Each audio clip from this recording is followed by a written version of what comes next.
반갑습니다. 한국교육개혁 전략포럼 조직위원장 김태정입니다. 오늘은 한국교육개혁 전략포럼이 주관하는 특별기획 토크쇼입니다. 오늘 주제는 대학설 체제 해소 어떻게 가능한가.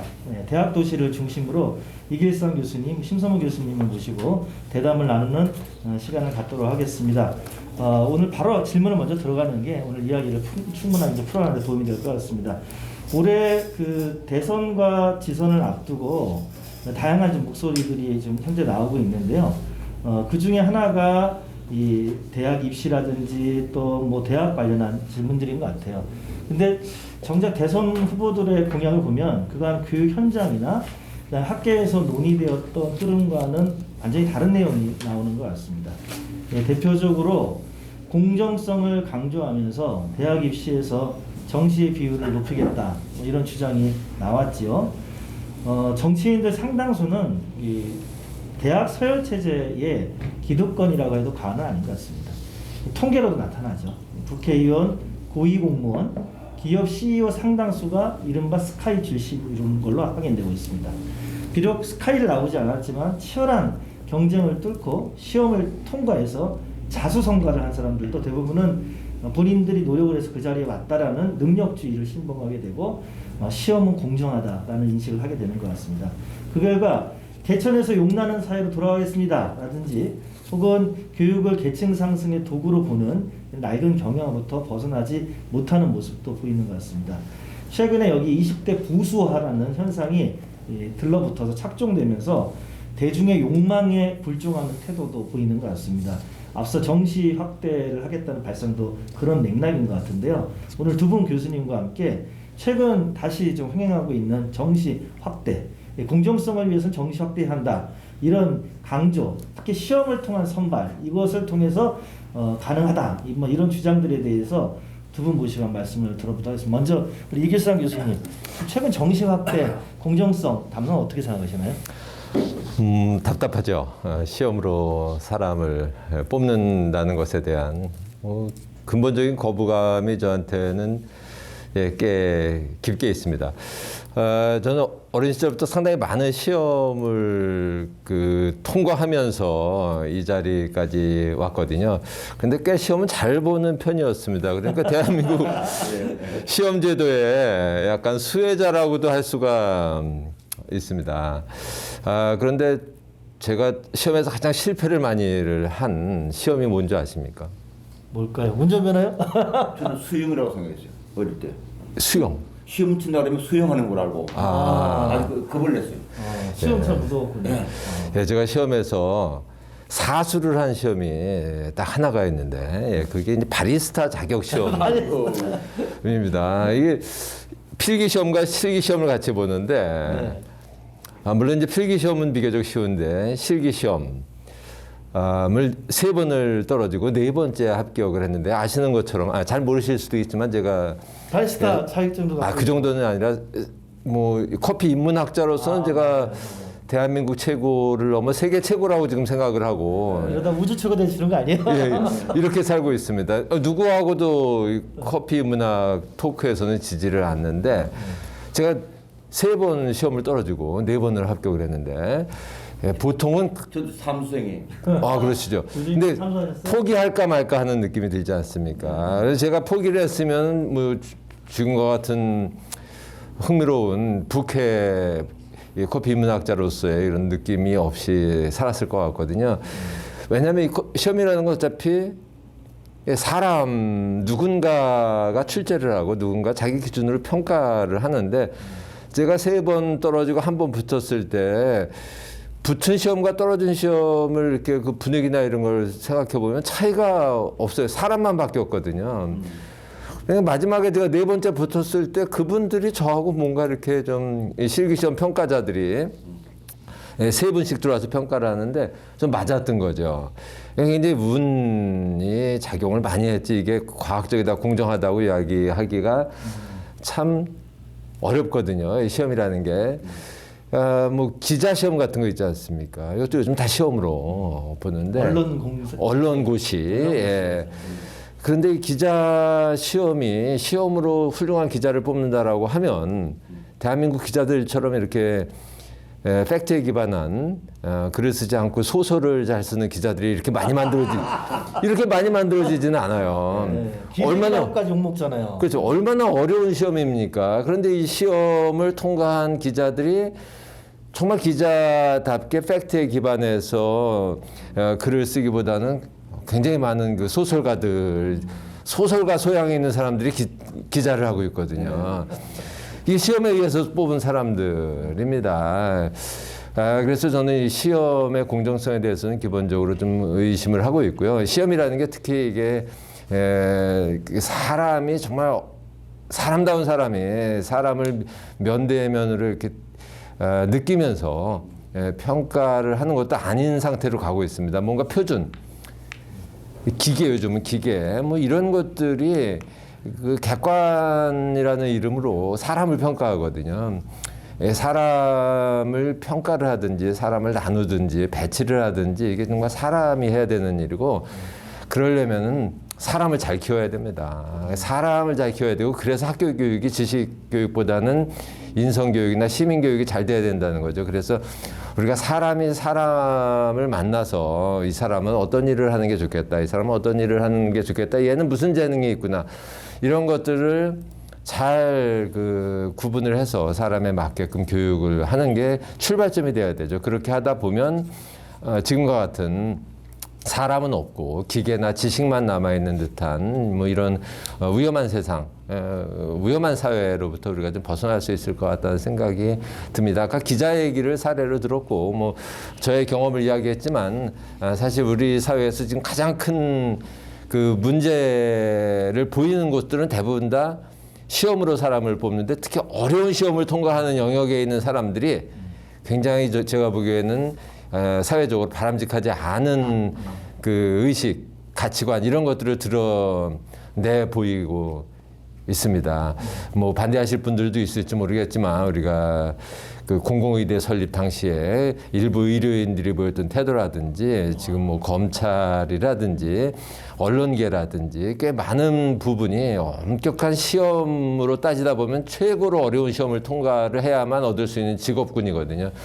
근데 과연 그런 직업군에 속한 분들이나 그런 직업 자체가 대한민국 사회를 위해서 바람직한 일을 하고 있을까 되새겨 보게 하는 거고, 뭐 그런 의미에서는 정말 시민교육의 중요성이나 이런 교육의 변화 이런 것들에 대한 우리의 각오가 더 필요한 시점이 아닌가 이렇게 생각을 합니다. 네, 고맙습니다. 주어진 문제에 주어진 정답을 주어진 시간에 잘 풀고, 심지어는 변별을 높이기 위해서 막 문제를 비틀어내는 거를 잘 해결했다고 해서 그 사람이 반드시 우리 사회에 필요한 정말 제대된 역량으로 성장하고 있는가에 대해서는 물음을 던지고 계신 거고요. 시험을 통한 선발이 또 반드시 또 공정하지 않을 수도 있다는 말씀을 하시는 것 같은데, 데이터가 또 말해주는 것 같습니다. 그 정시는 이제 이른바 수학 능력 시험이잖아요. 그야말로 주어진 문제에 주어진 정답을 주어진 시간에 찾는 이런 시험인데, 계층적으로 보면은 상류층, 그 다음에 부모의 사교육비 지불 능력이 충분한 사람들의 자제들, 그리고 지역별로 특정 수도권의 특정 지역에 학생들이 몰려 있거나 혹은 뭐 특목고라든지 이런 출신들한테 유리하다, 그래서 많은 비판을 받아왔음에도 불구하고 답이 정해져 있기 때문에 이게 공정한 거 아니냐, 이런 이제 착시 현상에 많은 분들이 빠져 있고, 그것에 이것이 정치권에도 영향을 미치는 것 같아요. 근데 현실에서는 또 정치가 공정하지 않은, 오히려 계층적 이해, 계급적 이해가 대변되는 시험 아니냐는 비판의 목소리가 있는데, 교육학자로 평생 살아오시고 또 사회운동 실천하셨던 심성모 교수님 보시기에는 어떠신가요? 예, 좀 답답하기도 하고 그러죠. 우리 사회가 사실은 시험 사회, 시험 국가 또는 뭐 시험 공화국이라고 말을 하고 있죠. 요새 마이클 샌델에 대한 능력주의에 대한 폭군 책이 우리가 많이 지금 해제되고 많이 베스트셀러가 되어 있습니다만, 그분이 한 말씀 중에 기억나는 것이, 하버드 대학 법철학 가르치시는데 그 제자들이 변호사도 많고 판검사도 많다는데, 그게 하버드 제자들이 상당수는 다 감옥에 있답니다. 최고의 세계적 대학이라고 하는 하버드 법대 출신들이 다 감옥에 있다는 사실. 그게 상당수는 또 원래 파병 지지하는 사람이 많고, 그러니까 세계 정신을 발휘하지 못하고 그 덕꼬라지라랍니까? 벅꾸라지라랍니까? 말하자면 이런 지배 세력이 되어 있는 지배 엘리트들이 대부분이 시험을 통해 성공한 사람들인데 그 시험을 통한 그 실력, 그 지식이 민중들이나 국민들을, 시민들을 옥죄는 하나의 괴물이 되고 있다. 그 괴물의 하신이 바로 하버드 국대 출신들이 많다. 그네들이 상당히 지금 오만하다. 그리고 또 그 혜택을 받지 못하는 패자들은 모멸감에 사로잡혀 있다. 이 오만과 모멸이 이 양극단이 돼가지고 한쪽은 눌러 있고 한쪽은 지배하면서 세계를 지배하고 있는 이 현실이 바로 오늘의 시험이라고 하는 제도가 근본적으로 사고하게 되고 재성취하게 된 중요한 때가 된 것 같습니다. 네. 그래서 한마디 더 보자면 그런 면에서 최근에 병목사회론이라는 책이 또 한번 인기를 끌고 있는데 병목사회 고속도로에 들어가는데 그 문이 좀 넓어야 되는데 길도 많아야 되는데 온통 강남 고속터미널 그 한쪽으로 들어오니까 그 병목이 한쪽으로 되니까 이 고속도로 늘려야 되는데 늘리지 못하고 스카이라고 하는 한쪽 길만 오도록 하니까 여기 바로 서울공화국의 진원지가 바로 교육 문제 아니겠는가, 아파트 문제가 아니겠는가. 이 아파트 문제와 교육 문제는 맞물려 있다. 이 문제를 풀기 위해서 우리는 오늘 이기선 교수님의 아주 해안이 담겨 있는 발언을 하실 거라고 기대합니다. 예. 네, 고맙습니다.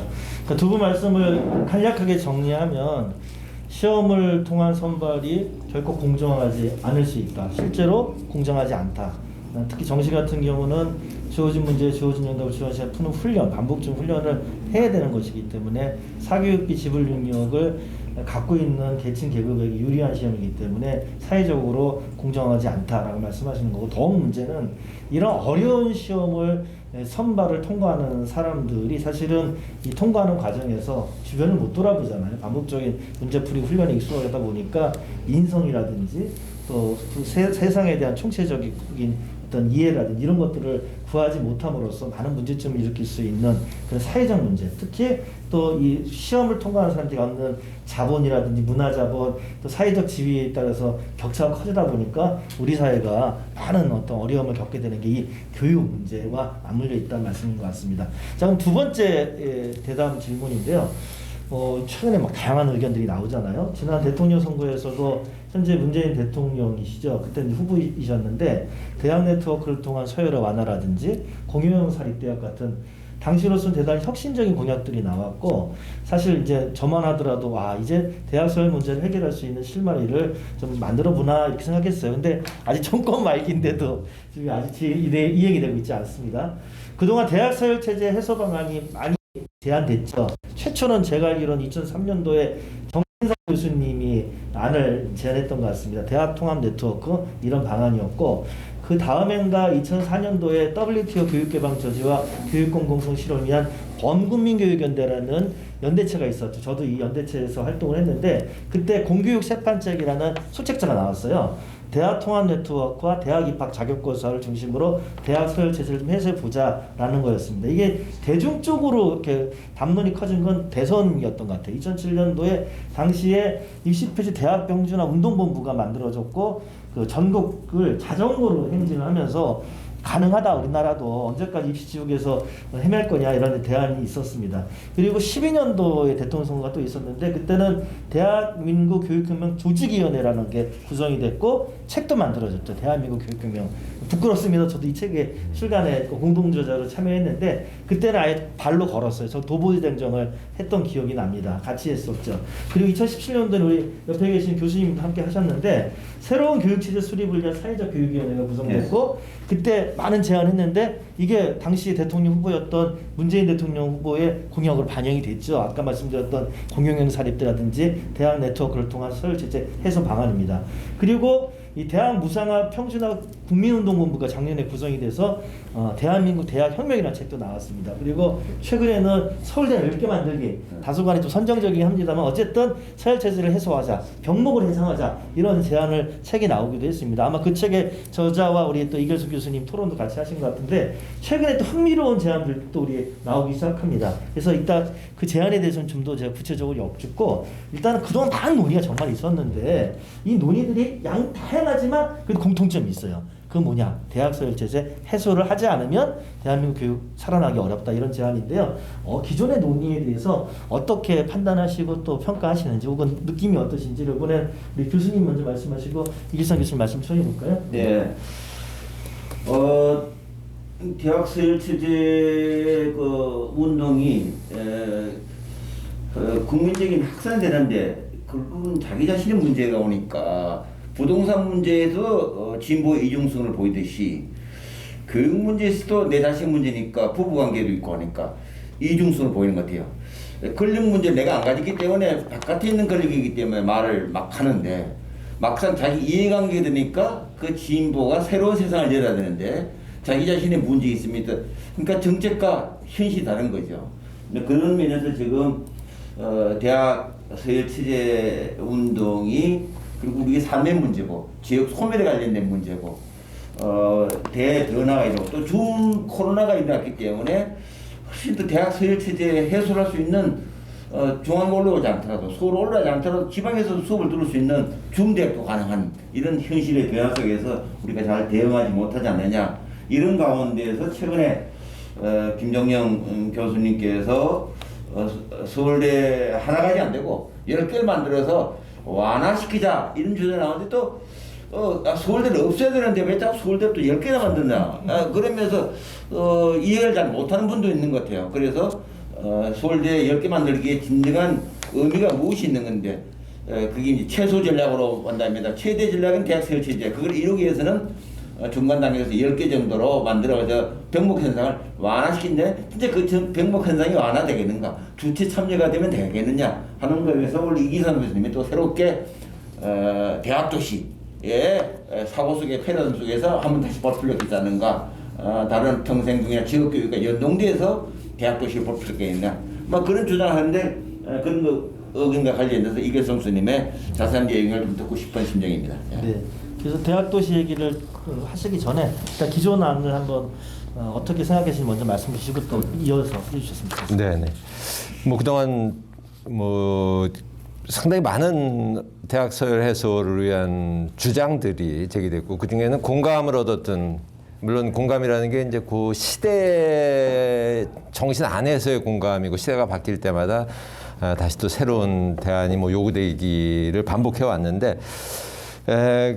그동안 왜 이런 대학 서열 해소 노력들이 성공하지 못했을까? 각각의 장점도 있지만 단점도 있거든요. 이것을 제가 분석해 보니까 몇 가지 재미있는 현상들이 좀 벌어집니다. 기대됩니다. 네. 우리나라에서 서울대학교를 입학할 수 있는 확률은 0.5% 정도 됩니다. 그러니까 태어난 학생들 중에 0.5%가 조금 넘는 정도 수준이에요.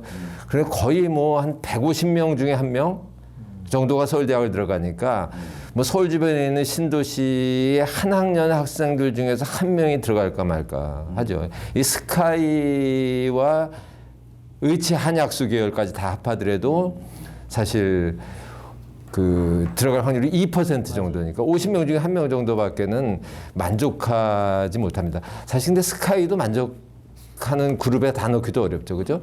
왜냐면 서울대 입학생들 중에도 1년에 수백 명이 의치한약수로 옮겨가고 뭐 서울대학을 가장 많이 입학시키는 학교가 연세대학교 아닙니까? 그죠? 연세대학교 입학하는 학생들 중에 반수나 재수해서 서울대로 옮겨가는 학생들이 거의 수백 명이고 연세대학교 다음으로 서울대학을 많이 입학시키는 학교가 고려대학교입니다. 고등학교가 아니에요. 우리나라에서는 의과대학을 가장 많이 입학시키는 학교는 이게 특목고나 이런 자사고가 아니라 서울대학교입니다.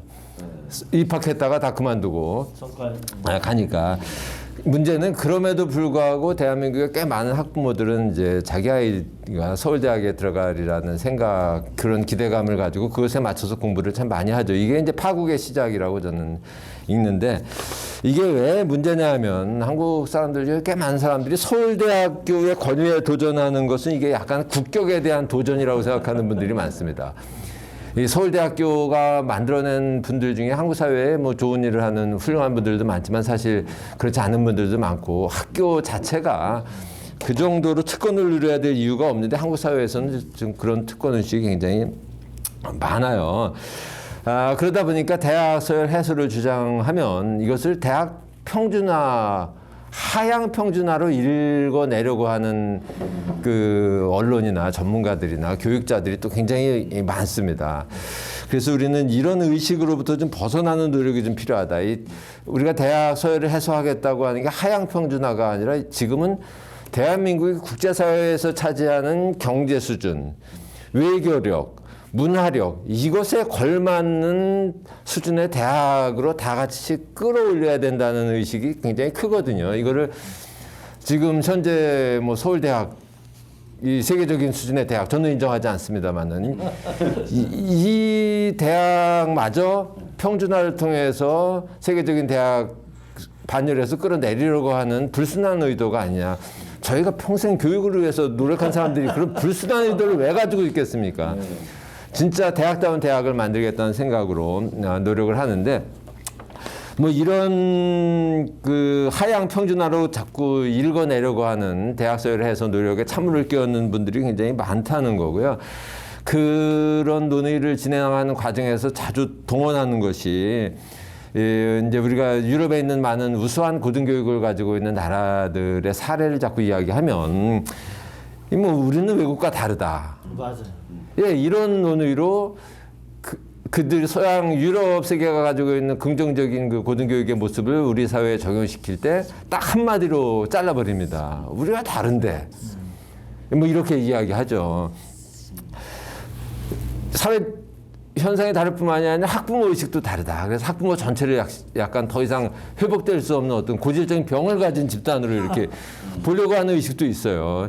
이게 다 사실 만들어진 거거든요. 한국은 특히 이게 국가 권력이 만들었다는 게 가장 큰 차이입니다.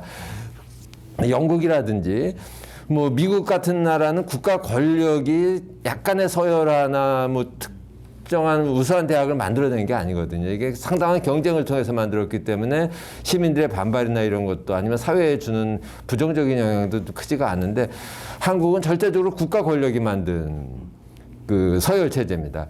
국가 권력이 특권을 만들어낸 거죠. 그러다 보니까 이 건전한 아이디어 중에 왜 그 대학 서열에서 한 발자국도 앞으로 못 나가느냐. 최근의 사례가 일단 부산대학과 지역 대학의 그 통합 내지는 연합 노력이었는데 이게 실패를 하지 않습니까?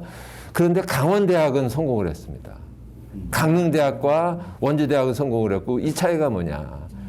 한국의 서열 체제나 특권 체제가 어느 정도냐면 서울대학과 나머지 9개 지방 거점 국립대학 사이에 서열도 굉장히 심하죠. 서울대 특권을 우리가 건드리지 못하게 만듭니다. 지방에 내려가면 다시 또 지방 거점 국립대학이라고 하는 이 대학들 사이에도 서열의식이 존재를 합니다. 부산대학이나 경북대학이 보기에는 강원대학이나 뭐 강릉대학이나 이런 국립대학과 자기들을 같은 거로 여긴다든지, 부산권 안에서도 부산대학과 통합대상이었었던 몇몇 미당대학. 예, 이런 대학들을 같은 대학으로 여기는 것에 대한 불쾌감이 존재를 하거든요. 이게 다 누가 만들었습니까? 이 거의 국가가 만든 거거든요. 제가 그 간단한 통계를 보여주면 국가가 만들었다는 거의 증거가 서울대학교가 지금 홈페이지에 들어가 보면 나와 있습니다. 1년 예산이 경상비가 9,116억 원입니다. 9,116억 원입니다. 연구비를 제외한 겁니다. 연구비까지 하면 1조 5천억 원 정도 되거든요. 예. 이 정부 지원금이 그중에서 5,123억 원 수준입니다. 5,100여 원이죠. 그럼 부산대학이 얼마일까? 부산대학이 3,114억 수준입니다. 5분의 1도 안 돼.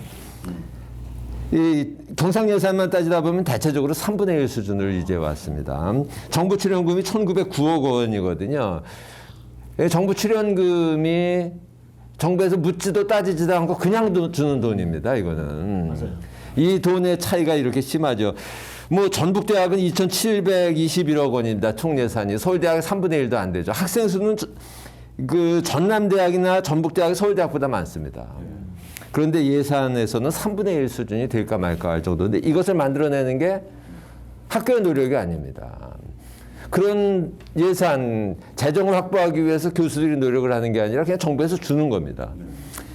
지금 1950년대부터 지금까지 70년 동안을 이렇게 해와서 만들어진 이런 특권의식 뭐 이런 것들이 한국의 대학 서열 구조를 만들었다는 게 굉장히 외국과는 다른 좀 특성이거든요. 그래서 이런 그 특권 의식이 대학 교수들이나 학생들에게까지도 약간 내재화되어 있습니다. 이러다 보니까 대학 서열 해소를 많은 분들이 주장하고 언뜻 들으면 뭐 당연히 해야 될 일이라고 생각하지만 실질적으로는 여기에 동참하려고 하는 분들을 끌어내기가 굉장히 어렵고 특히 대학 사회의 동의를 얻어내기가 굉장히 어려웠었던 게 가장 큰 문제다. 그러다 보니까 서열체제 해소보다는 그냥 개천에서 용나는 세상이라도 만들어보는 게 어떨까. 이건 참 치욕적인 게요. 우리가 사는 세상을 여전히 개천으로 생각하려고 하는 사람들이 있어요. 근데 지금은 우리가 개천에서 살지 않고 큰 강에서 살거든요. 한국이 뭐 한 세대 전만 하더라도 약간 개천에서 살았으니까. 그런데 지금은 우리가 넓은 바다 내지 큰 강에서 살면 그거에 맞는 이제 이 물고기를 키워야 되지 않습니까? 이제 용 한 마리가 세상을 다스리는 이런 세상이 아니라 이제 넓은 강이니까 큰 물고기가 되자 우리가 뭐 이런 노력을 기울여야 되는데 여전히 개천에서 용나는 세상이라도 만들어 보자. 뭐 이런 생각들을 가지고 있습니다. 뭐 이런 것들이 대학 서열 해소를 좀 현실화시키지 못하는 뭐 여러 가지 배경 중에 하나가 아닐까 뭐 이런 생각이 듭니다. 예.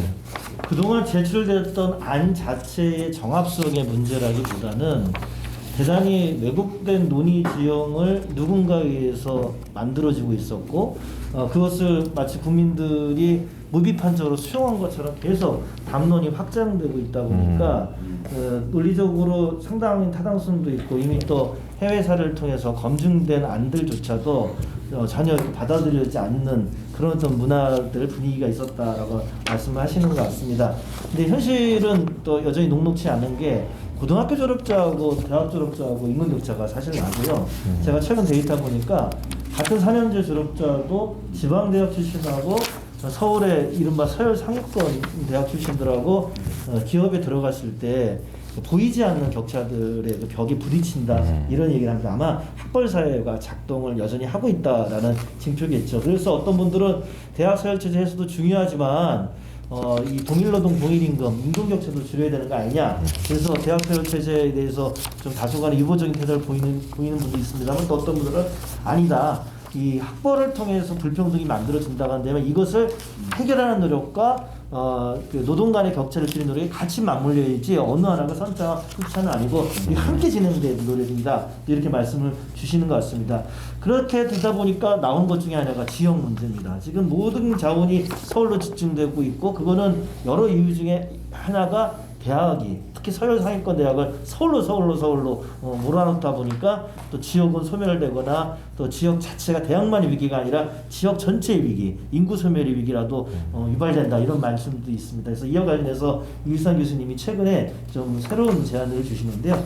교수님은 이제 기존의 논의들을 존중하고 거기에서 문제의식을 딱 잡으시면서도 새롭게 제가 보기엔 독특합니다.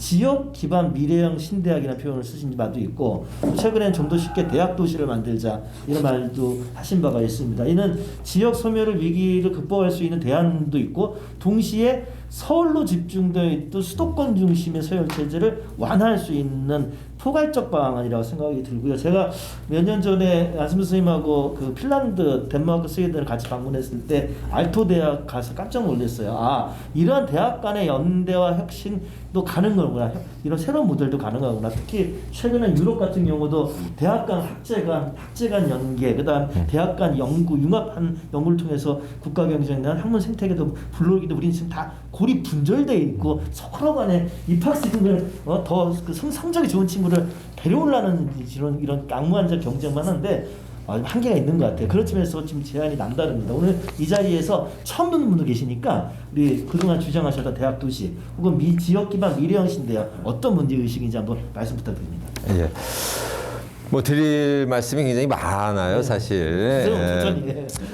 그 자세히 설명하지 않으면 이게 무슨 특별한 것일까? 뭐 저도 자주 읽어보다 보니까 처음에는 특별하다고 생각해서 주장을 했는데 지금은 이게 특별하지 않은 게 아닐까? 뭐 이런 느낌도 약간은 들기는 합니다. 어쨌든 그래도 지금까지의 주장과는 꽤 다른 주장이라고 제가 오늘 확신할 수 있는 몇 가지 그 주제를 중심으로 좀 얘기를 해야 될 것 같습니다. 어제 밤에 오늘 이 토크쇼를 준비를 하면서 이 토크쇼다 보니까 너무 무겁게 가면 안 되겠다는 생각이 들기도 했습니다. 그래서 오늘 내용과 함께 좀 가볍게 이야기를 하려고 하는데요. 논의의 출발점은 이런 겁니다. 이미 두 분께서도 많은 말씀하셨는데 우리나라 대학은 대학이 아닐지도 모릅니다. 대학이 아닐지도 모릅니다. 지금 우리는 대학이라고 생각하고 뭐 서울에 있는 서울대학부터 지방대학까지를 쳐다보고 있는데 꽤 많은 그 대학이라는 이름 간판이 붙은 기관들이 사실 엄밀한 의미에서 대학일까? 이게 직업훈련을 하는 곳은 유럽 기준으로는 대학이 아니죠, 그죠? 그렇죠. 예, 이 지식을 만들고 공동체 의식을 양산을 하고 그래서 그런 지식과 공동체 의식을 서로 공유하면서 사회를 얼마나 잘 이끌어갈 사람들을 만들고 어떻게 사회를 잘 경영할까 뭐 이런 생각들을 끊임없이 하는 게 이제 대학이어야 되는데 한국은 뭐 서울대학부터 지역대학에 이르기까지 다 직업 준비를 하는 훈련소 비슷하죠. 그래서 우리나라 대학은 과연 대학일까? 대학이 아닐지도 모른다. 그 안에 있는 대학의 교수가 과연 교육자일까? 저는 이것에 대해서도 의문을 제기합니다. 제가 있는 곳에서 이제 대학원 교수를 하면서 주변에 있는 작은 대학들에서 강의를 좀 해오고 있는데 학생들로부터 한 학기 중반쯤에 듣는 이야기가 뭐 약간 이건 저의 자랑 같기도 하지만 이런 얘기입니다. 대학에 들어오기 전부터 지금 대학에 다니는 동안 저희들을 사람으로 여겨주는 선생님은 처음 만났습니다. 이런 학생들이 많았어요. 왜 그러냐면 사람으로요? 예, 사람으로. 왜냐하면 저는 외부 강의를 한 학기 나가면 첫 시간부터 학생들의 이름을 외우려고 노력을 합니다. 그리고 학생들의 이름과 얼굴을 빨리 매치를 시키기 위해서 출석부를 들고 굉장히 열심히 관찰을 하고 질문을 많이 해서 한두 시간, 한 3시간 정도 지나면 한 30-40명 정도 되는 학생들을 다 이름을 외우는 것을 굉장히 열심히 노력을 합니다. 집에서 공부를 해요. 사진을 찍어서 보면서 출석부가 대조하면서 그래서 아이들에게 손가락질을 해서 가르친다든지 질문을 시킬 때 그러질 않고 가능하면 아이들의 이름을 불러서 아이들에게 말을 건넵니다. 진짜 말을 시킵니다. 학생들에게 뭐 어려운 질문을 하는 게 아니라 말을 시키거든요. 그럼 학생들이 어렵게 입을 여는데 몇 주 지나고 나면은 굉장히 활발하게 입을 열고 서로 대화를 하거든요. 뭐 과연 우리나라 대학이 그럴까? 꽤 한 30-40명 입학 정원을 가진 꽤 많은 대학에서는 사실 교수가 학생들 중에 자기 조교를 한 학생들 몇 명 이외에는 졸업할 때까지 이름을 모르고 졸업시키는 경우가 많습니다. 학생들도 수업은 듣지만 한두 학기 지나면 내가 들었던 그 강의를 하셨던 분 이름조차도 기억하려고 하지 않는 학생들이 많을 정도니까 과연 우리나라의 교수는 교육자일까? 이게 직업훈련사일까? 뭐 이것도 근본적인 의문을 제기하게 되는 부분이고요. 물론 우리나라 초중고등학교가 과연 진짜 교육을 하는 장소일까? 입학시험 준비를 하는 장소일까? 이것도 우리가 질문을 하게 되는 중요한 이슈 중에 하나인데 우리가 지금까지 해왔었던 꽤 많은 것들은 우리나라 대학을 대학으로 인정을 하고 우리나라 교수들을 훌륭한 교육자로 의식 있는 교육자로 인식을 하고 우리나라 학교가 마치 교육하는 곳으로 인식을 하고 만드는 안들이 굉장히 많습니다. 저는 상당히 우리나라 교육 현장은 이런 것에서부터 좀 이탈을 한 게 아닌가. 이런 것들이 이 대학의 서열 해소라든지 입시 중심 교육을 해소하는 그 사회적 과제를 성공하지 못하게 만든 출발점이 아닌가 하는 생각을 합니다. 그래서 제가 제 얘기하려고 하는 게 뭐 출발점은 물론 많은 것들 중에서 이 해결해야 될 과제 중에 하나가 이 고등교육에 대한 사회적인 관심과 투자의 확대입니다. 이거는 많은 분들이 이야기하는데 여전히 하지 않고 있는데 저는 최근에 많은 분들이 한국의 기재부 권력이나 뭐 이런 것들을 이야기하면서 제가 대학 연구기관에 있으면서 뭐 이 정부 출입을 굉장히 많이 했는데 이 교육에 대한 타 정부 부처나 국회의 시각이나 이런 것들이 굉장히 제한적이다.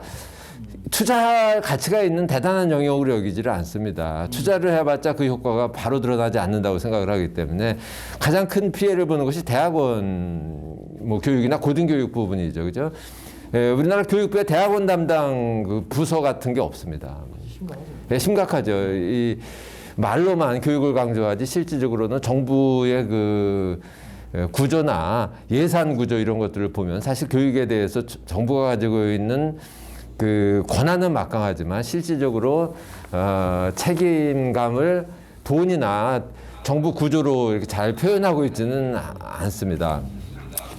그래서 저는 이 고등교육에 대한 대규모의 재정 투자를 일단 출발점으로 설정을 하고 만들려고 하는 게 지역 기반 미래형 신대학입니다. 근데 이게 그동안에 이야기했었던 많은 그 대학 서열 체제 해소를 위한 고등교육 정책과 무엇이 다르냐. 첫 번째가 이 설계 공모 형식으로 지원 대상 대학을 선정하겠다는 겁니다. 그러니까 이게 지방 거점 국립대학이든 특정한 대학의 어떤 특권이나 이런 것들을 인정하지 않겠다는 겁니다. 이 이야기는 아까 처음에 말씀드린 것처럼 한국의 대학이 정말 대학다운 대학일까? 저는 이것을 약간 의심하는 편이기 때문에 이제는 대한민국 국가에서 재정 투자를 한다고 하면 대학다운 대학을 설계하려고 하는 의지가 있는 사람들이 모여서 설계한 그런 대학에 대해서만 지원을 해야 된다는 생각을 하고 있습니다. 대학을 돈벌이 수단으로 여기는 부진한 대학에 국가 재정 투자하는 거 당연히 반대입니다. 네. 지역에 앉아서 지역의 맹주 역할을 하는 지역 거점 국립대학에 대해서 무조건 투자하는 거 저는 절대 반대입니다. 이거는 최근에 우리가 해왔었던 많은 뭐 RIS 사업이라든지 꽤 많은 지역 대학에 대한 지원 정책들이 학교 간의 예산 나눠먹기로 끝났다는 비난을 반복적으로 듣고 있는 원인 중에 하나가 바로 그런 특권을 인정했기 때문이죠.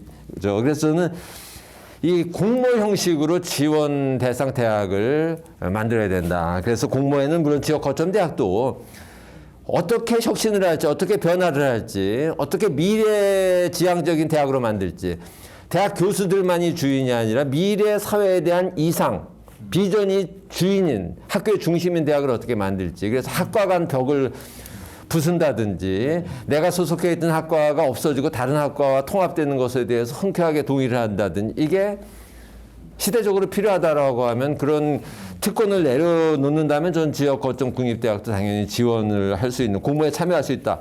기타 국공립대학 당연히 참여해야 된다고 봅니다.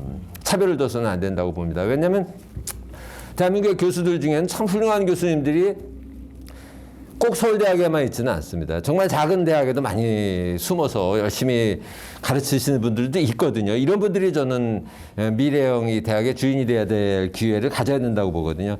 그 다음에 사립대학도 저는 제가 얘기하는 지역 거점 미래형 신대학 사업에 공모 참여가 허용돼야 된다고 봅니다.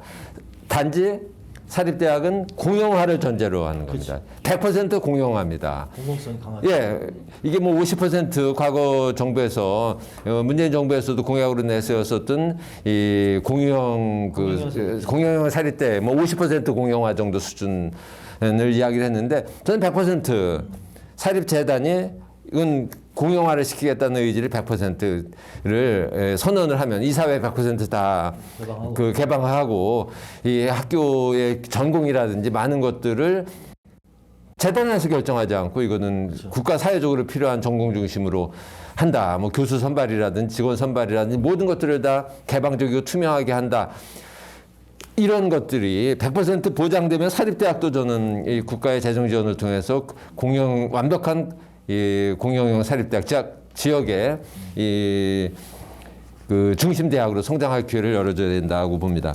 그 다음에는 제일 중요한 것 중에 하나가 이 시민사회가 공동으로 새로운 대학을 만드는 것도 저는 실험적으로 할 필요가 있다고 생각을 합니다. 이거는 과거 그 프랑스에서 그 파리 8대학을 만들 때 보여줬었던 아주 혁신적인 부분이기도 하거든요. 그래서 뭐 시민사회 대학 교수들이 소속이 무엇이든지 간에 연합을 해서 새로운 대학을 하나 만들겠다. 그 대학은 이런 모습이다. 그 설계도가 대한민국의 미래를 위해서 그리고 대한민국의 일반 시민들의 교육 고통 해소에 기여할 만한 훌륭한 대학이라고 하면 그런 설계도를 기반으로 저는 대학 도시를 하나 만드는 것도 좋다. 이거는 지역에 있는 혁신 도시와 연결시키자는 게 제 아이디어입니다. 지역 혁신 도시 중에서 지금 약간 사회 기반이라든지 이런 것들이 부족해서 성장을 멈추고 있는 혁신 도시들이 있으니까 이런 곳에 훌륭한 대학을 하나 만들어서 우리가 유럽이나 미국을 여행할 때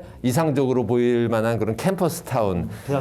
대학 도시죠. 문화시설과 주교 환경과 이런 것들이 잘 보장된. 그래서 입학을 하면 모든 학생들이 원하면 다 기숙사 생활을 할 수 있고 결혼한 사람들이 대학원 석사 박사 과정을 다닐 때 10년이 걸리더라도 그 패밀리 하우징, 그 가족 기숙사 주거 공간 제한해 주고 에서 10년을 살 수 있는 아주 저렴한 가격으로 그러면서도 주변에 뭐 전시회를 할 수 있는 박물관이 있고 음악당이 있고 콘서트가 열리고 뭐 훌륭한 극장이 있고 쇼핑센터가 있고 이런 것들이 다 갖춰진 캠퍼스 타운을 이 혁신도시 중심으로 지역에 만들었으면 좋겠다. 새로운 대학에 대한 그 실험을 하고 싶은 많은 분들이 그런 의지를 가지면 국가가 돈을 내고 이 전문가들과 시민과 교육자들이 힘을 합쳐서 대학을 설계해서 만들 수도 있다. 이거는 미국이 공교육 위기를 극복하기 위해서 시작했었던 그 차터 스쿨 제도하고 똑같습니다. 돈은 국가가 내지만 학교의 운영은 시민들이나 개인, 민간 영역에서 하는 그렇게 해서 올바른 교육을 실천하려고 하는 운동을 국가가 지원했던 것과 큰 차이가 없습니다. 그래서 이런 그 공모 참여를 개방적으로 하겠다라고 하는 게 제가 가지고 있는 안이 가지고 있는 특징 중에 하나입니다. 이것은 기존의 고등교육 안에서의 특권을 인정하지 않겠다는 겁니다. 특권을 인정하지 않지만 미래에 대한 비전, 정말 대학다운 대학을 만들겠다고 하는 그 정신을 지지하겠다는 거거든요. 그리고 이거를 국가가 재정적으로 후원을 하겠다는 겁니다.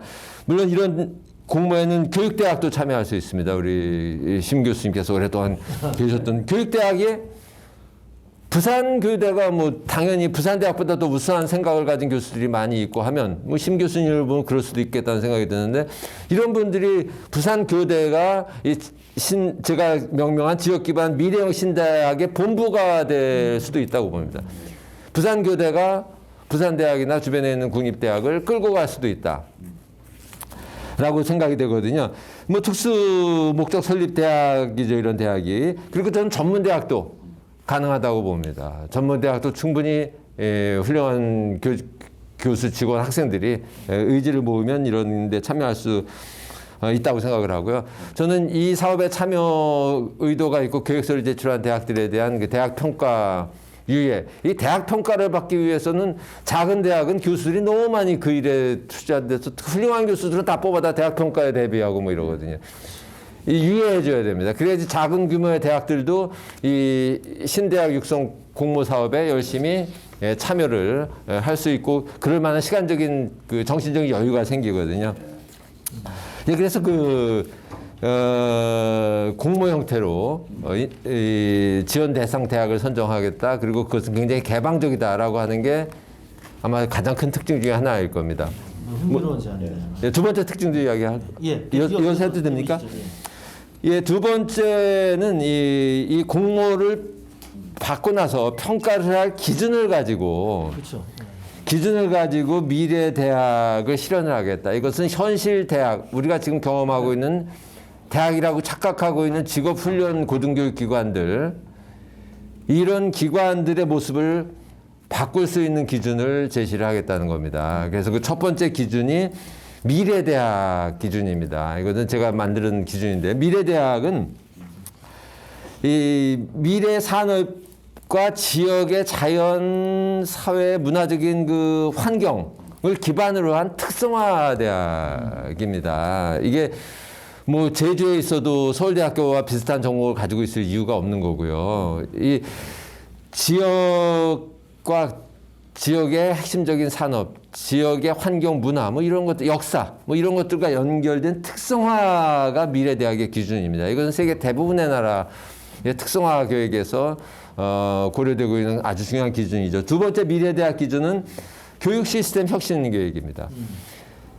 이게 우리나라는 미국 대학, 오래된 미국 대학, 옛날 19세기 말 20세기 초반에 미국 대학의 그 전공 중심주의를 지나치게 전공 중심과 강의 중심 이 시스템을 지나치게 그 학점 제도 뭐 이런 것들을 도입을 해서 유연성이 전혀 없는데, 미래 대학은 절대 이래서는 안 되는 겁니다. 학과 간의 벽이 당연히 없어져야 되고, 많은 그 유연성을 확보를 해야 됩니다. 평가제도 지금처럼 천편일률적인 수업 시간에 와서 앉아 있는 시간 기준으로 사람을 평가하는 거 안 되거든요. 초중고등학교도 그렇게 하면 안 되는데, 하물며 대학 교육이 그렇게 숫자로 사람을 ABCD로 사람을 평가하는 제도에서 탈피를 해야 됩니다. 그래서 학위 제도의 유연성이라든지 전공 제도의 유연성이라든지 교수 구성 이런 데서도 정말 특성화 지향 교수, 지금까지 전공에서 교수 한 분 퇴직하신 거나 딴 대학으로 옮기면은 그 TO 전공에서 확보했다고 해가지고 꼭 자기 전공에 사람 하나 채용하는 이런 거 탈피해야 되거든요. 그래서 이런 혁신적인 아이디어가 미래대학의 기준 중에 하나여야 됩니다. 세 번째가 이제 ESG 기반 교육개혁입니다. 이거는 미래사회가 요구하는, 기업이나 대학이나 모든 곳에 요구하는 정신입니다. 이 생태 환경을 고려를 하고 이 사회적인 가치를 실현하려는 노력, 그리고 이 미래지향적인 그런 가버넌스 구조를, 윤리적인 경영 구조죠.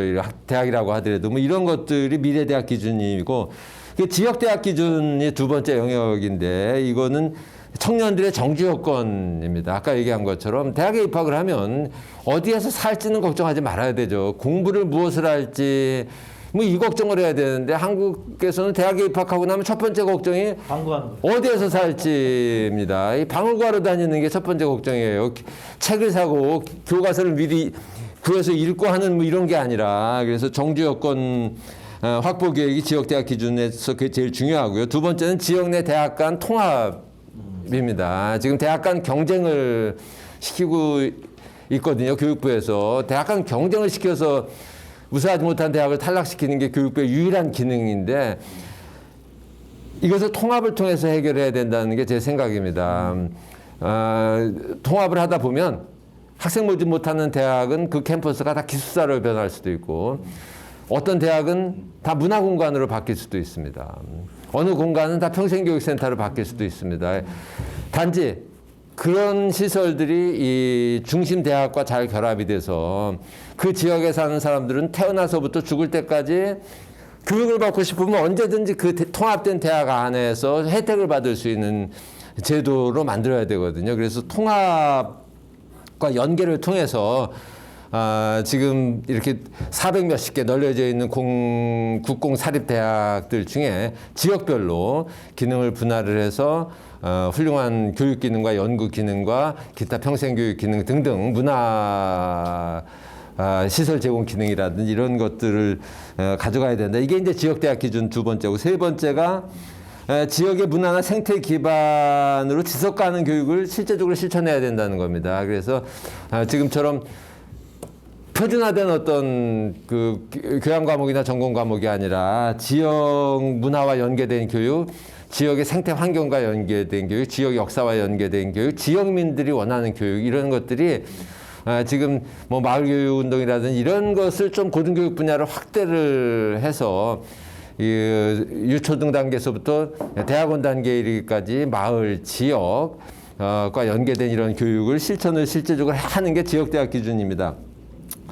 그 다음에 협력대학인데 저는 이 지역에 만들어진 새로운 대학은 지방정부와 지역 내의 기업 그리고 지역 내 기업이 현재 불균등하게 배정되어 있는 측면이 있다고 국가 사회적으로 공감을 하면 새로운 그 신규 분야에 공장을 짓는다든지 R&D 시설을 할 때 바로 이런 좀 낙후된 지역 혜택을 받지 못한 지역에 새로 만들어지는 대학이나 대학 도시에 그런 공사립 연구시설이나 기반 기업, 첨단 기업 이런 것들을 적극적으로 유치하는데 정부가 재정적으로, 행정적으로 지원해주고 협력을 해야 된다. 정보를 공유해야 된다. 뭐 이런 생각을 가지고 있습니다. 그래서 협력대학 기준이 그 두 가지, 지자체와 지역의 기업, 지역의 민간단체 등과의 협력이고요.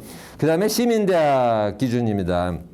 시민대학 기준은 대학이 장기적으로는 당연히 공용화돼야 되지 않습니까? 공공성을 확대를 해야 되죠. 지금처럼 돈을 가지고 자기 지위를 획득하는 그 여가 장치가 돼서는 안 되죠. 이 사회적으로 필요한 문제를 해결하고 개인의 그 취향이나 적성이나 이런 것들을 실현하는 이 개인과 사회가 함께 행복한 사회를 만드는 준비를 하는 것이 대학이 돼야 되기 때문에 저는 이 시민대학 기준에서 공공성 실현 계획을 반드시 이 공모 과정에서 기준으로 삼을 생각입니다. 그래서 입시 당연히 이 공공성 기반 입시가 돼야 됩니다. 지금처럼 학생들 줄 세우는 거 하지 말아야 되고 이런데 이 미래형 신대학이 앞장서야 된다. 공공의료 인력 지역에서 필요한 공공의료 인력은 세계적인 수준의 이 의사 1인당 그 시민수,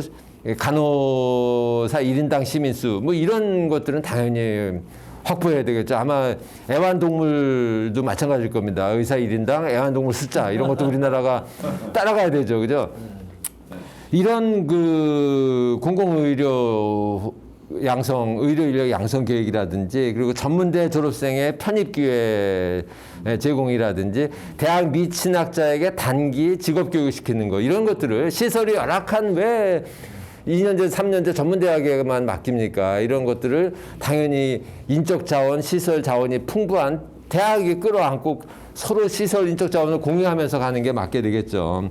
마지막이 이제 평생대학 기준입니다. 지금 이야기한 부분이죠. 태어나면서부터 죽을 때까지 그 지역에 사는 시민이 무엇인가 배우고자 하는 욕구가 있을 때는 그 대학의 문을 두드리면 직업훈련이든 시민성 양성이든 공동체의식이든 마을 관련 봉사활동 기술을 배우는 것이든 어쨌든 대학이 그 지역의 중심 기관이 돼서 이 평생 시민들이 그 대학이 나를 키워주는 곳이다라는 느낌을 갖도록 이 대학 클러스터 체제가 그 지역의 시민들을 위한 그 기관으로 거듭나야 된다. 뭐 이런 것들이 제가 이 공모를 해서 지원 대상 대학을 선정을 할 때 기준으로 삼고자 하는 것. 이런 것들이 실현되는 계획서는 저는 지금 대학과는 완전히 다른 모습이고 이게 미래형 대학이다. 우리 사회가 미래에도 지금보다 훨씬 더 나은 사회로 갈 수 있는 준비를 하는 대학의 모습은 이런 모습일 것이다라고 제 머릿속에서 기획을 했습니다. 아유, 고맙습니다. 교수님이 아마 이렇게 자세하게 말씀을 하시는 기회는 또 저희가 들을 수 있는 게 흔치 않았는데 오늘 귀중한 말씀 고맙습니다.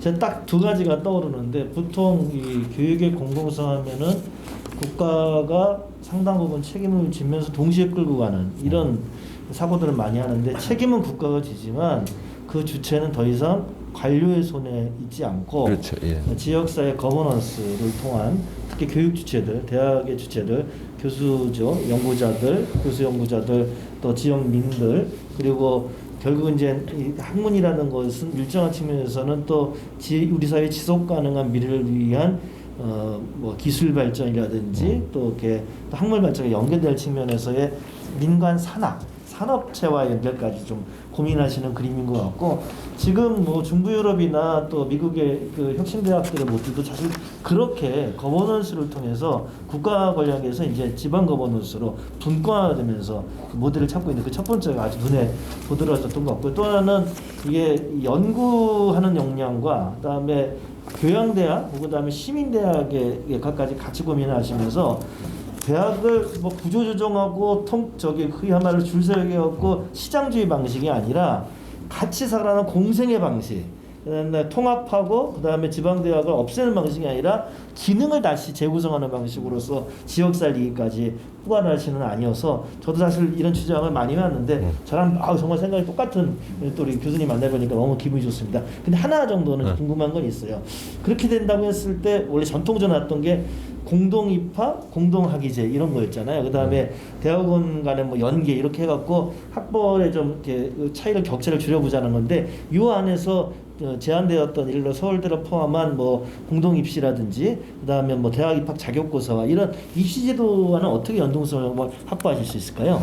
예, 뭐 제가 생각하는 이 지역 거점 미래의 신대학이 갖는 뭐 가장 큰 특징 중에 하나는 대학 입시와 연계된 그 사업 계획을 제가 구상을 하고 있다는 거거든요.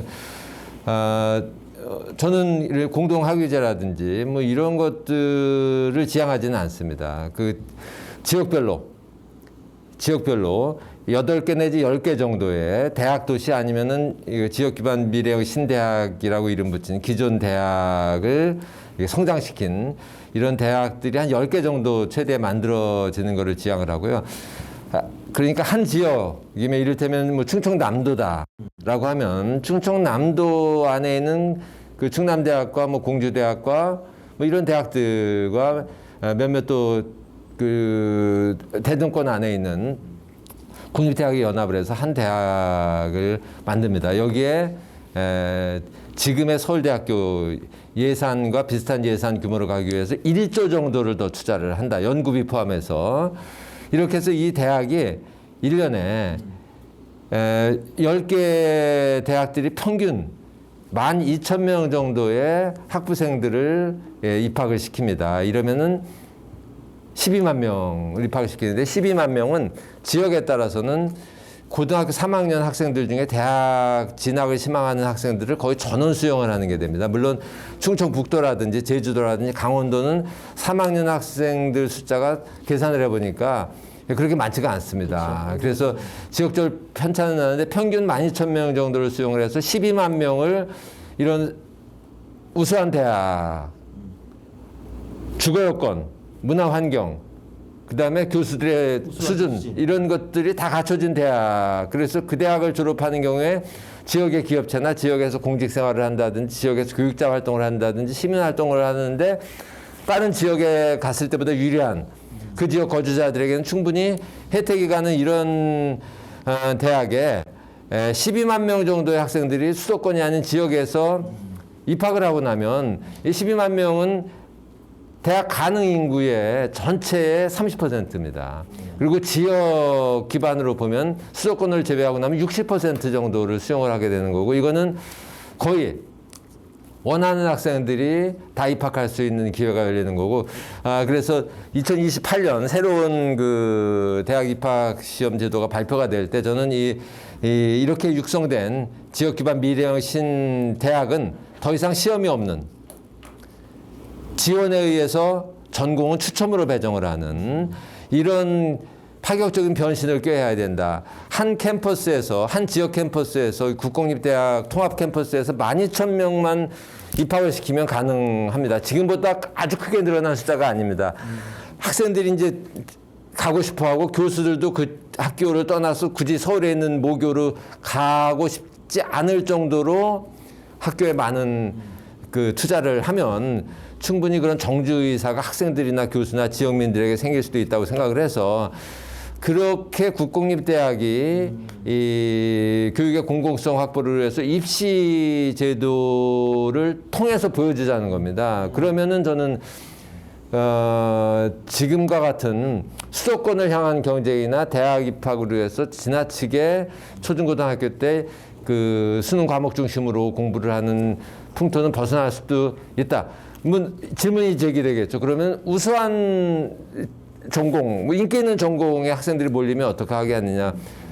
역시 뭐 추첨을 하지만, 기본이 추첨이지만 이 부분에 있어서는 철저하게 그 기회균등 선발 요소를 강화해야 된다. 그래서 그 지역 거주자들, 지역인 우선 뭐 이런 것들을 철저하게 지켜주고 하면 더욱더 저는 효과가 있다고 생각을 하고, 당연히 그런 인기가 있는 전공은 사회적인 수요에 맞추어서 과감하게, 공공의료 분야가 대표적입니다. 이런 분야라든지 사회 안전과 관련된 분야라든지 요즘 환경 관련 전공이라든지 뭐 이런 전공들 굉장히 중요한 전공이거든요.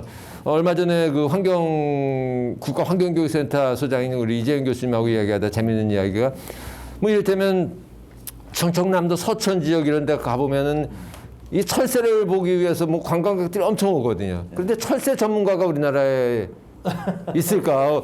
경희대학교 원병호 교수님 돌아가시고 나서부터는 뭐 거의 없어요. 이게 말이 안 되는 거 아닙니까? 그렇게 많은 사람들이 철새 사진 찍고 뭐 이 조류에 대해서 관심이 있는데, 그럼 그 지역 같은 경우에 이를테면 그런 인력을 양성하는, 이게 공공이거든요. 이 지역 그리고 전 국민들이 다 좋아하는 일, 뭐 이런 것들의 전문성이 있는 인재를 양성해서 잘 보존하는 거 중요하죠. 제 고향인 화성, 뭐 시와우 이런 거로 다 망가졌으면 당연히 개펄 전공자가 있어야 되는데, 대한민국에 생각보다 개펄 전공자가 서울대학에서 양성이 됩니까? 잘 안 되지 않습니까?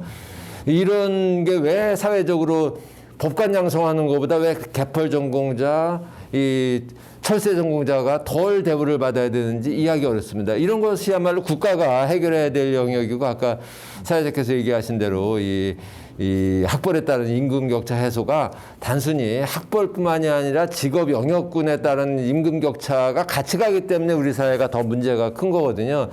그런데 엄밀히 따지다 보면 지금 우리가 가지고 있는 임금 격차 구조를 보면 이게 거의 100년 전 구조입니다. 이게 경성제국대학의 구조가 아직까지도 오고 있는데, 우리 사회에서 좀 더 가치 있다고 생각하는 분야들은 많이 바뀌었거든요. 왜 꼭 법관이, 검사가 개펄 전공자보다 더 많아야 됩니까? 왜 커피 전공자들이 법 전공자들보다 우대를 안 받아야 됩니까? 커피 인구가 얼마나 많은데요, 그죠? 뭐 이런 왜곡된 구조를 조정하기 위해서도 저는 지역 거점 국립대학이라든지 이런 특권을 배제를 하고 지역의 특성을 정말 잘 살릴 수 있는 대학을 만들고, 이런 대학의 입시 제도를 통해서 지금 현재의 이건 왜곡된 입시 경쟁 교육을 해소하는 쪽으로 가야 된다. 그래서 이 캠퍼스 클러스터당, 지역대학당, 신대학당 12,000명 평균, 그래서 12만 명 정도를 국가가 지원하는 체제로 장기적으로 무상교육 체제를 선언을 해서 어느 시점에서는 무상교육으로 가는 게 맞다. 마지막에 한 예를 들면, 제가 어느 신문 칼럼에 썼던 내용인데요. 우리가 교육 분야에서 요즘 벤치마킹 대상으로 가장 부러워하는 나라가 이제 핀란드인데, 핀란드에서 뭐 규모로 보면 제일 큰 대학이 헬싱키 대학이죠. 헬싱키는 서울 인구의 10분의 1밖에 되지 않습니다. 핀란드는 대한민국 인구의 한 9분의 1 내지 10분의 1 정도밖에 되지 않아요. 그런데 헬싱키 대학 학생 숫자가 어제 제가 홈페이지에 들어가 보니까 35,000 몇백 명입니다. 35,000 몇백 명이에요. 서울대학교가 27,000여 명입니다. 3만이 안 됩니다. 그 핀란드 사람들이 가지고 있는 헬싱키 대학 입학에 대한 부담은, 예를 들면 서울대학의 학생 수가 지금보다 10배 이상 늘어났을 때거든요. 그러니까 서울대학을 1년에 지금 3,400명을 뽑는데 한 4만 명씩 뽑는 것에 견주어 볼 수가 있는데, 왜 우리가 안 합니까? 하면 되죠. 박사학위 소지를 하고 대학에 취업 못하는 우수한 인력들이 우리나라에 얼마나 많습니까? 뭐 이런 사람들에게 일자리를 배분을 하고 일할 기회를 주는 거는 미래를 위한 투자거든요.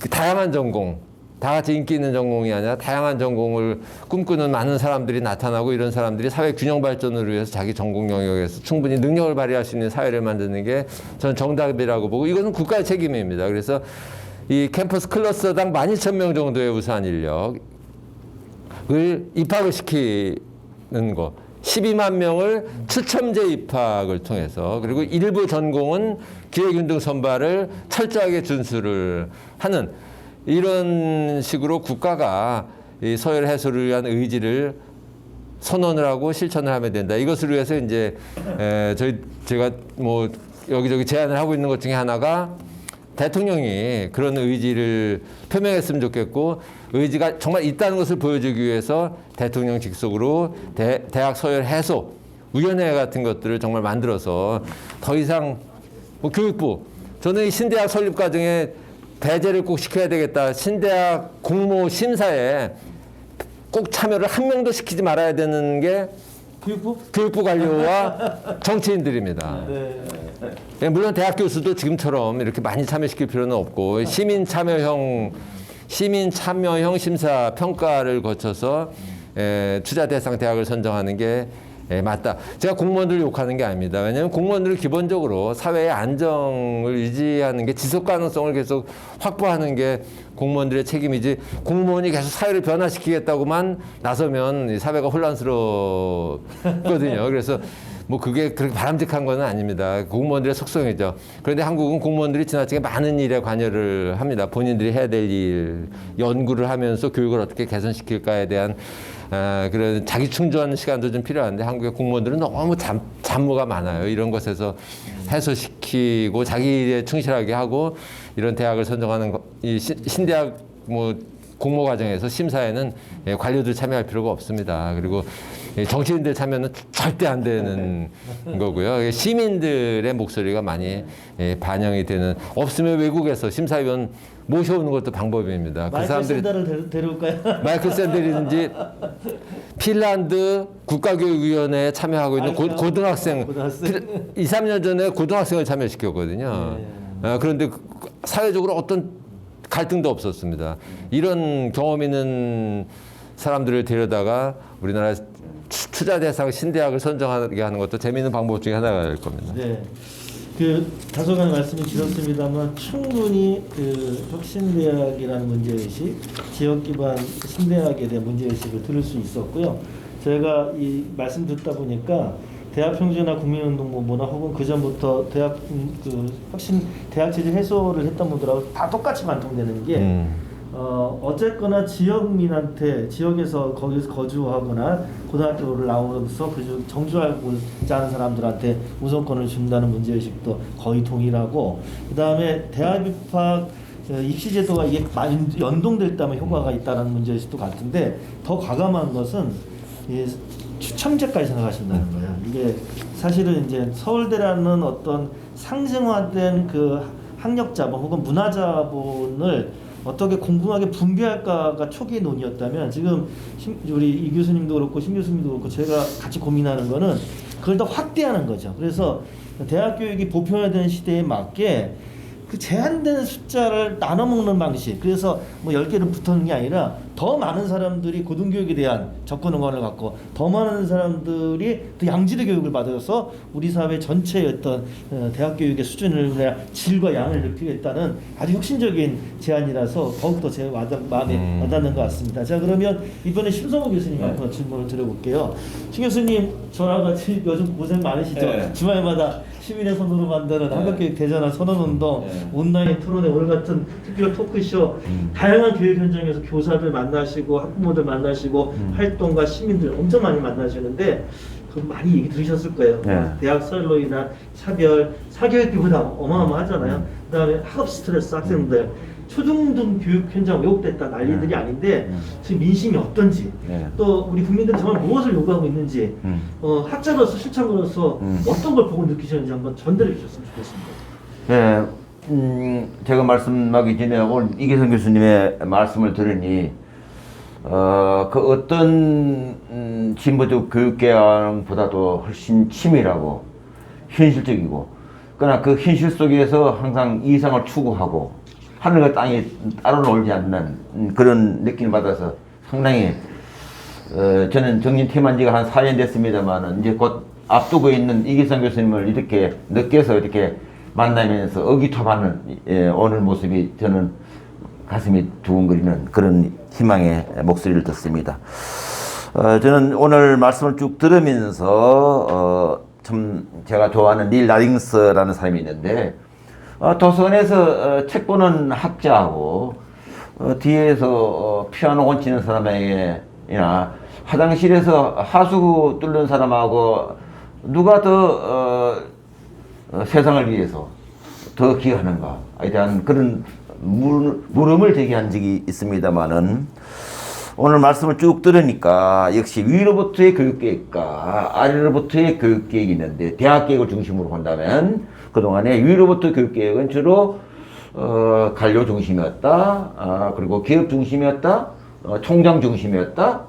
지역사회에 뿌리박지 못한 사람이 주도되었다. 그래서 교육부 관료들의 주도되는 것에 대한 우려도 그러면서 근대화 때는 관료들이 지배했지만 군인들이 지배했지만 이제 21세기 시민사회, 마을 사회가 되는 하에서는 이제 뒤에서 물러서서 도와줘야 되지 앞장서서는 안 되겠다. 그런 말씀을 들을 수 있었고요. 또 하나는 미국의 차트스쿨을 예를 들었습니다만 잘 되는 차트스쿨도 있지만 잘 되지 않는 그런 개혁학교 차트스쿨도 있습니다. 그래서 잘 되는 학교인 경우에는 역시 학교 내에 오늘 말씀드리니까 주체들의 형성, 시민의식이 충만하고 지역에 뿌리 박고 있는 혁신학교, 우리의 대안학교 같은 경우도 지역에 뿌리 박은 대안학교도 있는데 뿌리 박지 못한 대안학교, 뿌리 박은 혁신학교도 있는데 뿌리 박지 못하는 대안학교는 소멸되고 있단 말입니다. 이제 그런 측면에서 오늘 다른 어떤 부분보다 메시지가 강한 것은 역시 아래로부터 마을 기반, 지역 기반 사회에서 갯벌도 얘기했고 철수도 얘기했고 이런 면에서 사랑에 희망을 주는 말씀이었기 때문에 상당히 현실적이었고 이상적이었다 이렇게 말씀을 들을 수 있었고요.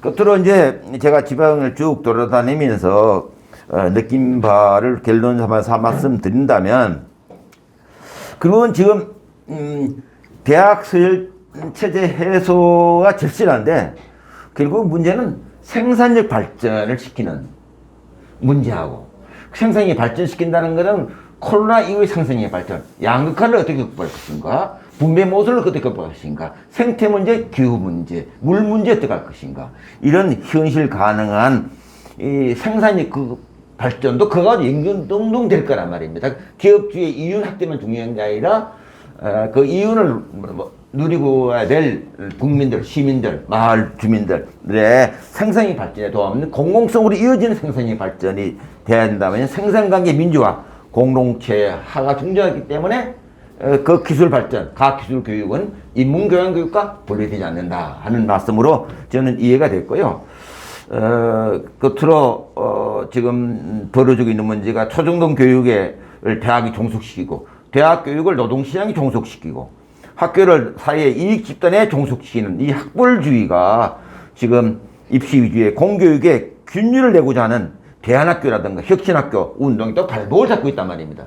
그게 정치 학대론이 모 후보가 정치 학대론을 주장하고 또 그것이 부활을 얘기하게 되면 단답식 옛날 정시 위주, 시험 위주 그럼 근대화의 고속 성장을 갖던 그 시대로 돌아가는데 그러면 사회 대진환도 안 되고 교육 대진은 안 되는데 그 미래 사회가 어떻게 돼? 희망을 못 주는 거죠. 그 진정성이 안 보이는 거죠. 그러면서 부동산 대체하고도 엇박자가 되는 거예요. 그러니까 청사진이 불투명한 거죠.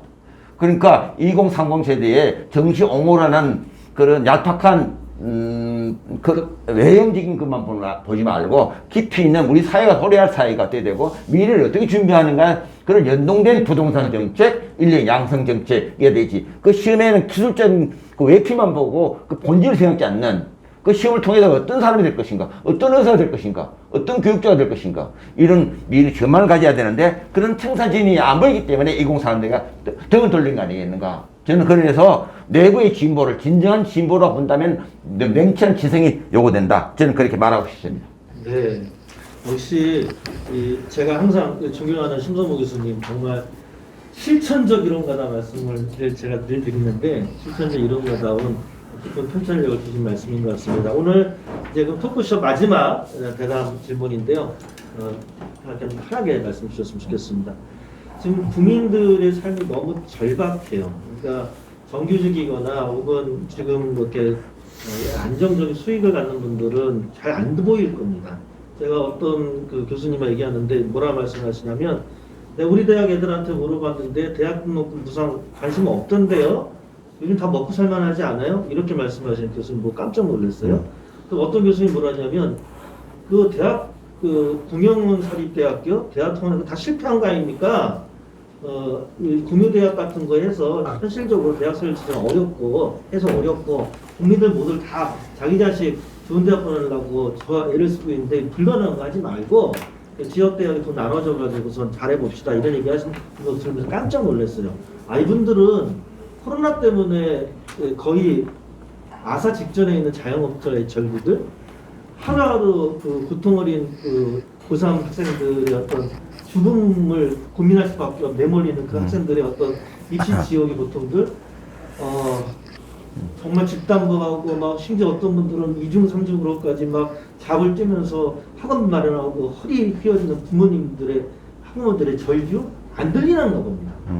국민들의 절박한 목소리를 외면하는 사람들 보이지 않는 사람들이 정책을 짠다는 게 얼마나 참혹한 결과를 만들 수 있는지 좀 걱정스럽습니다. 어떤 분들은 대학 설치 이대로 가다가는 물 건너가는 거 아니냐. 교육 대전화 말하지만 실제로 교육 대재앙 수준, 심지어 사교육 업체 배불리는 공약 아니냐라고 비판 목소리도 하고 계십니다. 참 안타까운 현실입니다. 대학 설치를 해소한 경험인 나라도 우리가 다 알죠. 예를 들어 1968년 프랑스 그 여파가 그다음에 독일, 뭐 중부 유럽, 심지어 미국까지 펼쳐지지 않았습니까? 특징이 아래로부터 대중운동과 결합이 됐다는 거고 그 국가 권력이 개혁적 정권이 들어서서 그 대중운동의 영향을 소중하게 받아놔서 제도 교육을 하는 거죠. 근데 이게 맞물려 있는 거고 이 제도 교육이 또 잘 되는 것은 로버트 리퍼트넘이 민주주의와 사회적 자본을 쓴 것처럼 개혁적 시도가 되려면 또 이 개혁적인 것들을 함께 할 수 있는 깨어있는 시민들의 조직된 힘, 또 지속적인 실천 이런 게 좀 맞물려야 될 것 같아요. 아까 말씀하셨던 그런 공모적 대학 혁신도시 같은 건 되려고 그러면 지역사회가 깨어있지 않다면 또 이해관계에 착종돼 버리고 지역 유지들의 어떤 이해관계 부동산 또 엉망이 될 수도 있지 않습니까? 그런 측면에서 정치권의 각성만큼 중요한 게 시민들의 각성, 그 다음에 대학 사회체제 해소를 위한 사회 변화로 나가려는 실천들인 것 같은데 지금 쉽지만은 않습니다. 하지만 우리가 희망이 있다면 앞으로 어떤 실천들을 해야 될지에 대해서 우리 이길상 교수님 말씀 듣고 우리 또 김 교수님 말씀 전하겠습니다. 예, 뭐 이런 논의를 하다 보면 이제 확신이 생겨야 되는데 많은 분들이 자꾸 그게 될까, 안 될까 고개를 갸우뚱하는 버릇이 있습니다. 특히 전문가들이나 예, 한국 교육 현실에서 오랫동안 아이들을 키워보신 분들 뭐 다 그런 느낌이 좀 들거든요. 근데 우리나라는 왜 잘 안 될까? 이 시민 사회의 역량이나 뭐 이런 시민 사회가 움직여야 되지 않겠느냐 하는 뭐 기대감도 있는데 저는 한국과 유럽의 그 교육 분야에서 성공한 나라들 과의 가장 큰 차이점 중에 하나는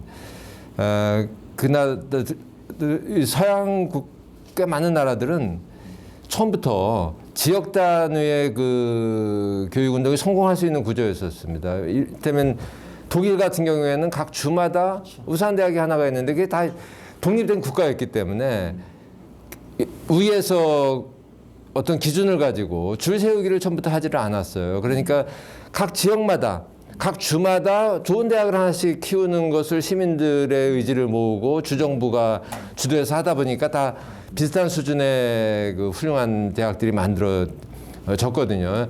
그런데 한국은 뭐 오래 전부터 이 중앙 집권적인 통제 사회였었기 때문에 이 국가가 편리하게 하기 위해서 특히 한국의 민족주의 때문에 뭐 국가를 상징할 만한 우수한 대학은 하나쯤은 있어야 되는 거 아니냐. 이런 독소 조항과 같은 게 법에 등장하지 않습니까? 그 국립서울대학교 설립법 당시에 보면 국가를 대표할 수 있는 대학 하나쯤은 가져야 된다. 아, 이게 말이 안 되잖아요. 이렇게 국가가 큰데. 그 당시에 국가를 대표할 만한 훌륭한 대학을 10개쯤 가져야 된다고 법에 들어가 있었으면 아마 지금보다 좋았을지도 모르죠. 그래서 얘기하려고 하는 것은 한국의 지금 대학 서열 체제는 시민들의 힘으로만 시민들의 의식의 성장을 기다리기에는 국가 권력에 의해서 만들어진 좀 인위적인 왜곡 구조가 크다는 거거든요. 그래서 이거를 그 위에서도 해소하려고 하는 강한 의지를 보이고 시민들도 이제 뭔가 동참 의지 뭐 이런 것들을 가져야 된다는 건데 제가 한 가지 상징적으로 국가가 해야 될 이를테면 이런 겁니다.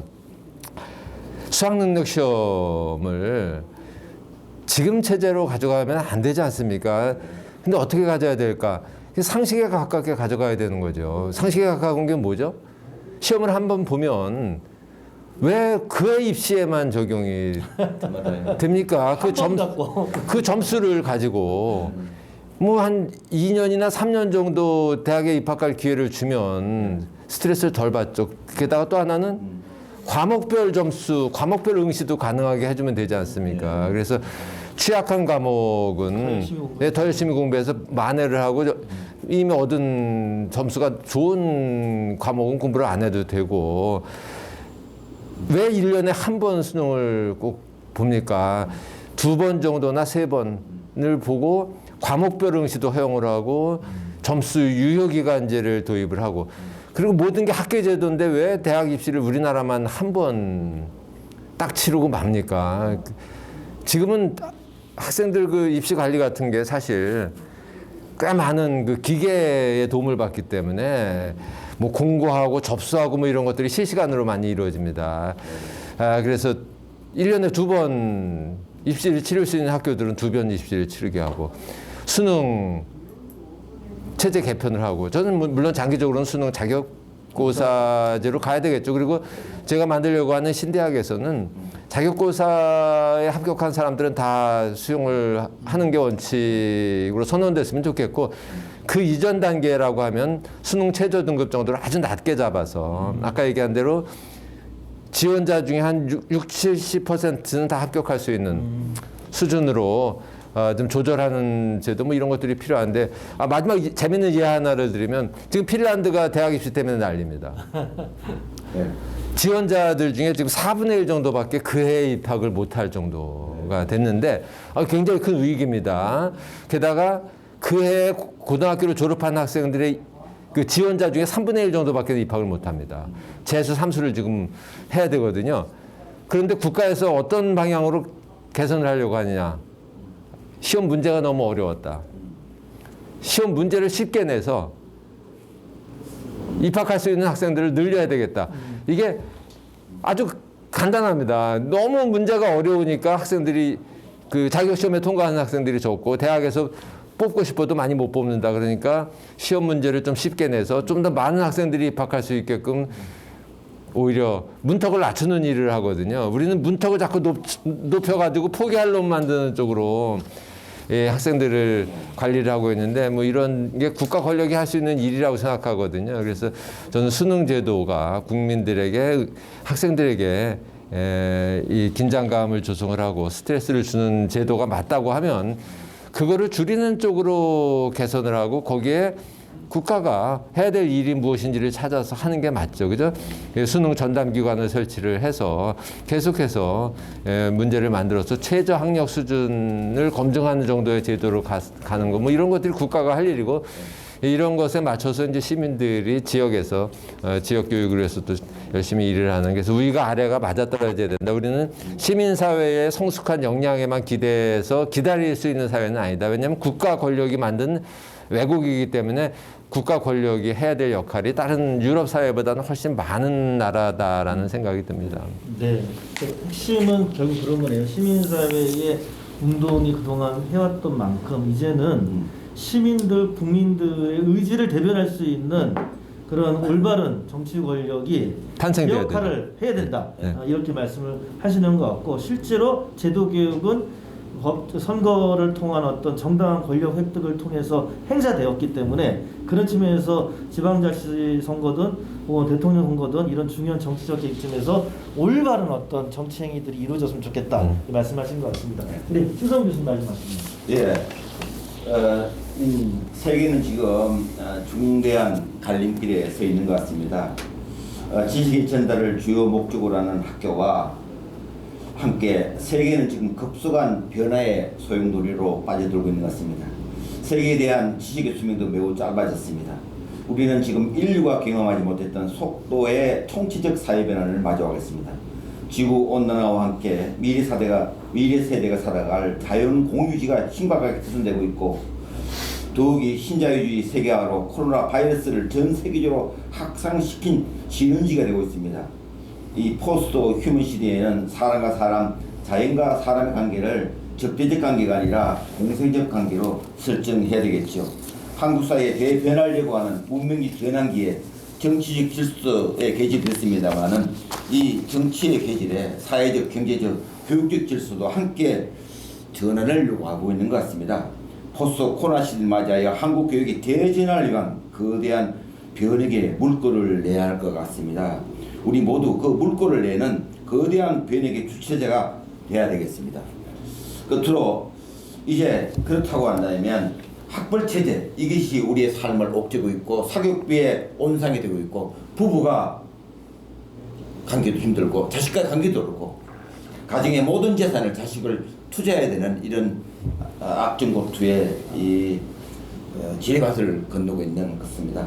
그래서 학벌체제를 타파하는 대중적 교육운동이 차별과 불평등을 철폐하기 위한 일종의 정근대성을 극복하기 위한 일종의 문화 정치 혁명으로 발전돼야 되지 않겠는가.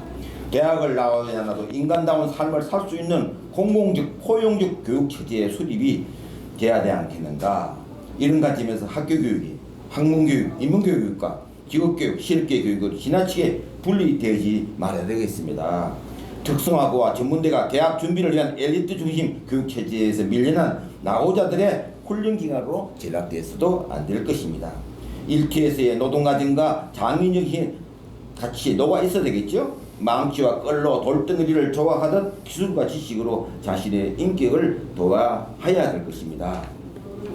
뭐 그런 측면에서 우리가 집과 가정, 일하는 생산 사이에 중간지에 놓인 이 학교라는 공간을 다시 설계해야 되겠습니다. 학교는 삶의 새 영역, 즉 가정의 삶, 직업적 삶, 시민적 삶의 욕구를 다루는 다목적 공간으로 재탄생되어야 되겠습니다. 제가 몇해 전에 남아공 만델라 대통령이 돌아가신 그 오랫동안 20년 이상 감옥 생활한 현장을 가서 문자 하나가 기억났습니다. 만델라 대통령은 세계적 대통령답게 교육은 사회를 변화시키는 최대의 무기라고 했는데 우리의 대통령들은 대부분이 교육을 계층 사대로 보는 아직 1차원적 도구적 관점에 머물러 있습니다. 개발 시대의 근대화용입니다. 지금 21세기 시대에 전혀 맞지 않는 교육관을 갖고 있습니다. 여기도 정치를 청와대도 마찬가지고 이런 꼰대적인 민주화는 시대의 변화에 뒤처지고 있는 겁니다. 이래서 이제 2030 세대에게 그런 권력들을 물려줄 때가 되는 것 같습니다. 저도 벌써 70대가 넘어서고 있습니다만 이 일을 넘겨야 된 것 같습니다. 따라서 1차원적 도구적 관점이 있는 우리의 산업화 세력, 민주화 세력이 21세기에 새로운 시대를 준비해야 되는데 지금 새로운 준비를 못하고 있는 것 같습니다. 제가 결론적으로 말하면 무한 경쟁을 치닫는 교육이 아니라 협력하는 연대 교육으로 바꿔야 하고 생명을 죽이는 기술공학적 교육이 아니라 생명을 살리는 공생교육으로 바뀌어야 하고 차가운 학교를 따뜻한 학교로 바꿔야 하고 부조리한 학교를 정의로운 학교로 바꿔야 할 것입니다. 이러한 학교 혁신운동, 대학 혁신운동은 차가운 가정을 따뜻한 가정으로 만드는 일과 함께 무거운 공동체를, 지역 공동체를 가벼운 공동체, 마을 공동체를 만드는 일과 연동돼야 할 겁니다. 그래서 결론적으로 인간 형성을 위한 교육혁명과 사회 형성을 위한 사회혁명이 분리되지 않아야 좋은 사회를 건설할 수 있을 것입니다. 우리의 교육혁명운동은 촛불혁명을 위한 민주주의 심화와 함께 더불어 코로나 바이러스 반응으로 인한 생태주의 균열이라는 두 가지 시대적 과제를 동시에 짊어져야 할 것입니다. 이러한 시대적 과제를 해결하기 위해 정의로운 사회와 함께 품위 있는 사회를 동시에 구현해야 되고 이를 위해 정의로운 사람과 품 있는 사람을 동시에 길러내야 될 것입니다. 특히 인공지능과 로봇이 인간을 대신하는 세상에서 전인적 인간형을 출현시키는 전인적 시민교육이 더욱더 필요하지 않겠는가. 바로 그 일을 해야 될 일이 우리에게 주어져 있다.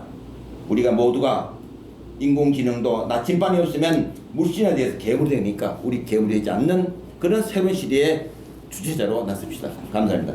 네. 오늘 토론회 마무리하겠습니다. 많은 분들이 대학설 제재 해설을 통한 교육 변화를 얘기하면 사회불평등, 사회체제도 안 바뀌는데 교육만 갖고 뭘 하겠어요? 라고 다소 부정적인 얘기를 합니다만 분명한 것은 교육, 정치, 경제, 문화가 모두 연결되어 있다는 거고요. 교육 불평등을 통해 사회 불평등이 재생산되고 있다면 이 불평등의 골이 끊어야 한다는 겁니다. 교육이 누군가한테는 부의 대물림의 도구가 되고 누군가한테는 가난의 사슬이 된다면 그 사슬을 끊어야 됩니다. 그것이 대한민국이 살아갈 수 있는 길입니다. 위기의 대한민국을 구출할 수 있는 것은 바로 재생산의 핵심인 교육을 바꾸는 것입니다. 오늘 우리 특별 토크쇼가 이런 목소리가 더 크게 전달되고 또 시민들이 직접 자신들의 주장을 행동으로 표출할 수 있는 계기가 되었으면 좋겠습니다. 긴 시간 오늘 고생하셨습니다. 이길상 교수님 또 우리 신호 교수님 모두 고맙습니다. 예, 수고하셨습니다. 수고하셨습니다. 네, 감사합니다. 네.